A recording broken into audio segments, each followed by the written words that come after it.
Good morning guys! Today magluluto tayo ng ating ulam for tanghalian.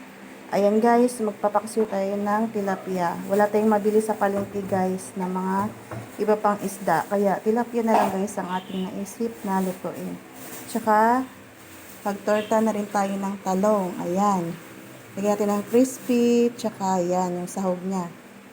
And then, itong dalawang hotdog guys, baon ng dalawang junakets natin. Alam mo na guys, pasukan na naman ng schools.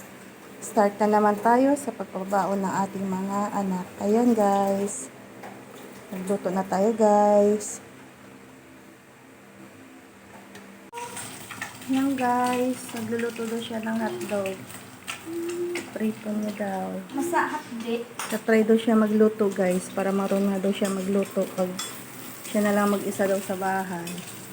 Ayan. Nasunog na yung hotdog niya. Ngayon na guys, luto na ang ating tortang talong at saka ang ating paksiw na tilapia. Ayan yung ating ulam ngayong tanghalian. Ayan guys. Ang ating tortang talong with giniling. Ayan, yummy yummy. Kain tayo guys. Ayan, paksiw na isda. Paksiw na tilapia.